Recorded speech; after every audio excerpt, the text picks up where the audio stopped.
संस्कारी ससुराल की मॉडर्न बहू। सविता का बेटा हर्ष अपने घर परिवार से दूर एक शहर की बड़ी कंपनी में काम करता था। उसी कंपनी के मालिक की एक बेटी भी थी जिसे हर्ष पसंद करता था। मलाइका भी हर्ष को पसंद करने लगी थी। दोनों ने शादी की और फिर हर्ष उसे अपने घर लेकर पहुंचा। हर्ष, तू और ये वरमाला सिंदूर लगाई हुई लड़की कौन है? ये आपकी बहू है। माँ, बाबा, आप सभी मुझे माफ कर देना। मैंने आपको बिना बताए ही शादी कर ली। बहू? तभी वहां हर्ष की भाभी ईशानी और ट्विंकल भी आ गए। ये आप क्या कह रहे हैं देवर जी? सभी ने मलाइका की तरफ देखा। वो देखने में बहुत ज्यादा मॉडर्न लग रही थी। उसके कपड़े बहुत छोटे और बिल्कुल मॉडलों जैसे थे। हाँ भाभी, यही मेरी पत्नी है। बिल्कुल नहीं, मेरे घर की बेटी और बहुएं उनके संस्कारों की वजह से सारे गांव में जानी जाती हैं। मैं इस अधनंगी लड़की को कभी भी अपनी बहू नहीं मानूंगी। माँ, वैसे आपको इस लड़की को एक मौका देना चाहिए। हमारी किताबें हमेशा हमें ये सीख देती हैं कि किसी को भी उसके लुक से जज नहीं करना चाहिए। और माँ, वैसे भी अब अगर भैया ने इनसे शादी कर ही ली है तो अब कोई क्या ही कर सकता है। हाँ, अब मान भी जाओ। सभी के इतना बोलने पर सविता समझ गई और उसने मलाइका को आधे मन से अपनी बहू मान लिया। अगले दिन मलाइका नहाकर बाहर आई। उसने सिर्फ तौलिया ही अपने शरीर से लपेट रखा था। सभी उसे देखकर हैरान हो गए। अरे बदतमीज, ये तू कैसे जानवरों की तरह बाहर निकल आई है? Mind your language first. मेरे सामने अंग्रेजी झाड़ेगी? मैं अंग्रेजी झाड़ नहीं रही हूँ, बोल रही हूँ, समझी? और मैंने मेरे शरीर पर टॉवल लपेट रखा है। अरे बेशरम, यहाँ पर तेरे ससुर जी भी बैठे हुए हैं, कम से कम इनकी तो शर्म कर। ओह माय गॉड, आपकी प्रॉब्लम क्या है? तभी वहाँ मलाइका की जेठानी ईशानी आ गई। माँ, आप अब ज्यादा गुस्सा मत करो। मलाइका, तुम अपने कमरे में चलो और जाकर कपड़े पहनो। मुझे मत सिखाओ, मैं तुम्हें सिखा नहीं रही हूँ। चलो, मुझे तुम्हें कुछ बताना है। ईशानी जैसे तैसे मलाइका को समझाकर उसके कमरे में ले गई। यहाँ पर सभी को क्या प्रॉब्लम है? मलाइका, मैं तुम्हें पहली नजर में ही देखकर समझ गई थी कि तुम बहुत ही मॉडर्न हो, लेकिन यहाँ ये सब कुछ नहीं चलता। तुम्हें थोड़ी हमारे कल्चर की भी रिस्पेक्ट करनी होगी, वरना इस तरह से बात नहीं बनेगी। तुमने फिर से मुझे भाषण देना शुरू कर दिया। ये भाषण नहीं है, मैं तुम्हारी जेठानी होने के नाते तुम्हें समझा रही हूँ। मुझे अकेला छोड़ दो। Okay, as you wish. Ishani वहां से चली गई। कुछ देर बाद मलाइका तैयार होकर नीचे पहुंची।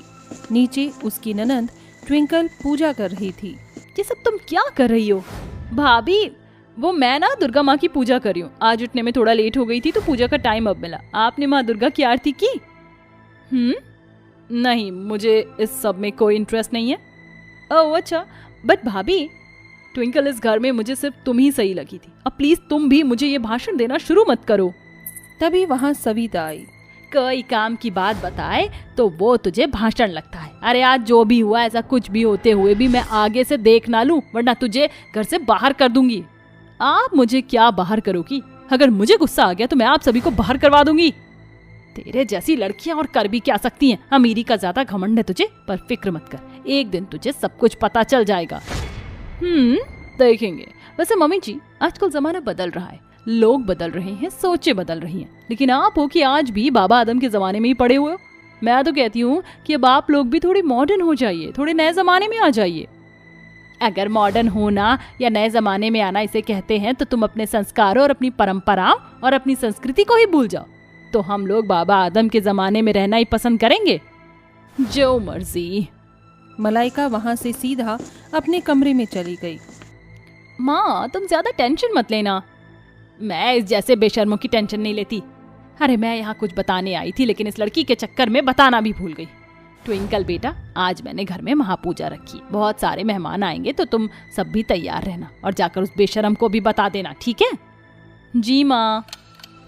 ट्विंकल मलाइका के कमरे में गई और जोर से चीखी, भूत भूत! कहाँ है भूत? ट्विंकल रुको, मेरे पास बताना, वरना अच्छा नहीं होगा। मलाइका ने अपने चेहरे पर फेस मास्क लगाया हुआ था। रिलैक्स, ये कोई भूत नहीं, मैं हूँ मलाइका। भाभी, ये सच में आप ही हो? तो ये बस एक फेस मास्क है, मैं तो डर ही गई थी। सॉरी भाभी। डम्बो, बोल क्यों आई थी? वो आज शाम को घर में महापूजा है, तो आप भी तैयार होकर टाइम से आ जाना, बहुत सारे लोग आएंगे। मुझे सबसे कोई फर्क नहीं पड़ता। ऐसे मत बोलिए भाभी, हाँ मॉडर्न नई सोच का होना अच्छी बात है, लेकिन हमें अपने कल्चर को कभी नहीं भूलना चाहिए। हम लोग अपने संस्कार और मॉडर्न साथ लेकर चल सकते हैं। और कुछ? सॉरी, चलती हूँ। ट्विंकल वहाँ से चली गई। ये मेरी कैसे घर में शादी हो गई है? यहाँ पर तो सभी बहुत ही ज्यादा बोरिंग है। खैर, अभी मेरी ससुराल है तो मुझे थोड़ी बहुत इनकी भी बात माननी ही पड़ेगी। पूजा की तैयारियां बहुत अच्छे से हुई। शाम होते ही मेहमान भी आने शुरू हो गए थे। ईशानी, सविता, ट्विंकल सुंदर सुंदर साड़ियां पहनकर तैयार हो चुकी थी, लेकिन मलाइका वहां नहीं थी। पूरे गांव को मेरी नई बहू के बारे में पता चल चुका है। सभी मुझसे उसके बारे में पूछेंगे तो मैं क्या जवाब दूंगी? आप चिंता मत करो माँ, मैं संभाल लूंगी। बाहर लोग आ चुके थे, तो वहीं दूसरी तरफ। ओहो, अब इस बोरिंग सी पूजा के लिए रेडी हो? बिल्कुल नहीं, मैं किसी पूजा वूजा में नहीं जाऊंगी, मैं यहीं रहूंगी। मलाइका ऐसा बोल ही रही थी कि तभी वहां ईशानी और ट्विंकल आ गई। ऐसे कैसे तुम पूजा में नहीं जाओगी? आपकी वजह से तो ये बड़ी पूजा रखवाई गई है और आप ही नहीं जाओगी? नहीं भाभी, ऐसा नहीं हो सकता। कुछ भी कहो, मैं नहीं जाने वाली हूँ। देखो, हम जानते हैं मलाइका, तुम ये संस्कार या फिर ये धार्मिक चीजें बिल्कुल पसंद नहीं करती हो, लेकिन एक बार हमें बस एक मौका तो दो। हर्ष जी के लिए तुम बस आज इस पूजा में शामिल हो जाओ। आगे से हम कुछ भी तुमसे नहीं मांगेंगे। अच्छा ठीक है, मगर सिर्फ आज। ऐसा मैं सिर्फ हर्ष की वजह से कर रही हूँ। ठीक है, तो फिर हमें इजाजत दो। ट्विंकल और ईशानी ने मलाइका को बहुत ही सुंदर साड़ी पहनाई और उसे बहुत ही अच्छे से तैयार किया। वो बहुत ही सुंदर लग रही थी। वाह भाभी, आप तो बिल्कुल गॉडेस लग रही हो। अमेजिंग। सच में किसी की नजर ना लगे। ईशानी और ट्विंकल मलाइका को नीचे लेकर गई। सभी मेहमानों की नजरें उसके ऊपर ठहर रही थी और सभी उसकी बहुत तारीफ कर रहे थे। मलाइका को साड़ी में देख सविता भी बहुत खुश हुई। अरे वाह सविता, तेरी नई बहू तो बहुत ही खूबसूरत है। हर्ष का नसीब खुल गया। सभी से खुद की इतनी तारीफें सुनकर मलाइका को बहुत अच्छा लगा, लेकिन उसे अपनी की गई हरकतों पर शर्मिंदगी भी हो रही थी। उसने पूजा के बाद अपने परिवार से माफी मांगी। चल बहू, अच्छा है कि तुझे समझ आ गया। मैं तो बस इतना ही कहूंगी कि जमाने के साथ साथ अपने संस्कारों को भी पकड़ कर चलना चाहिए, वरना एक दिन जमाने के आगे सर ही झुकाना पड़ता है।